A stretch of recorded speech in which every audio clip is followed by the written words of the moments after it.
बघा education is खराच sir ह्या चॅनलमध्ये आपलं सर्वांचं स्वागत आहे. TET 2021 मधला 1 ते 5च्या प्रश्नपत्रिकेतला प्रश्न आहे मित्रांनो. आपण प्रश्न असेच घेत आहोत की जरा काहीतरी कठीण आहे, त्यामध्ये काहीतरी लॉजिक आहे, असेच घेत आहोत. लक्षामध्ये बघा, एक काम काही मजूर काही दिवसात पूर्ण करतात. आता किती मजूर आहेत माहिती आहे का? मजूर X किंवा त्याला पहिल्या समीकरणातला आहे म्हणून त्याला मजूरला M1 करू आपण, मेन आहे की नाही. दिवस माहिती आहेत का आपल्याला? पहिल्याचे दिवस D1 आणि काम माहिती आहे का आपल्याला? नाही. काम पण काय मग? वर्क 1.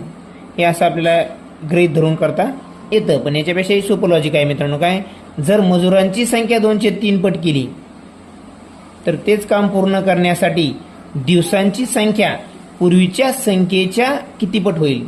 आता पहिल्या दिवसांची संख्या दिली की आपल्याला नाही दिलेली, बरोबर.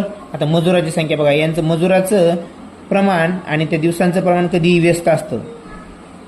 म्हणजे एखादं काम करायला जर 10 मजूर असतील आणि ते 2 काम करत असतील, बरोबर, आणि नंतर जर आपण ते 10च मजूर जर 2 वर आणले तर काम करायला जास्त दिवस लागेल, बरोबर की नाही.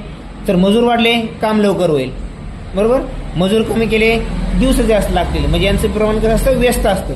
म्हणजे मजुरांची संख्या जर मला सांगा, आता ही मजुरांची संख्या पहिली होती 2/3 पट केली, म्हणजे 2/3 पट होती, बरोबर. तर मग दिवसांची संख्या काय असणार आहे मित्रांनो? पूर्वीच्या दिवसाची संख्या काय असणार आहे?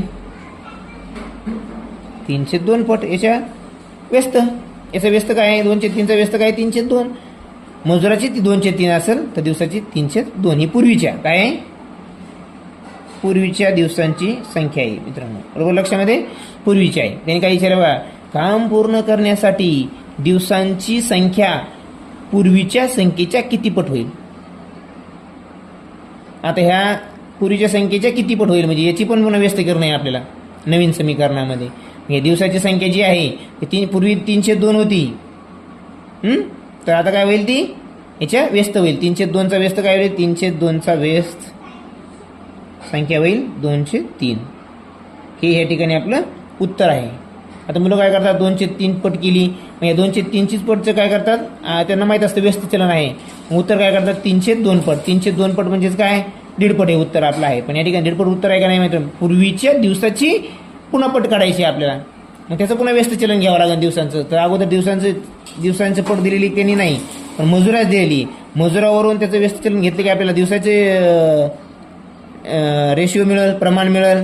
आणि ह्या मजुरावरून दिवसाचं काढल्यानंतर त्याची व्यस्त चलन जर केलं तर आत्ताचं जे प्रमाण आहे दिवसांचं ते काय येईल? 2/3 पट येईल. लक्षामध्ये हे आपलं या ठिकाणी उत्तर आहे. तर असं गणित सोडवायचं.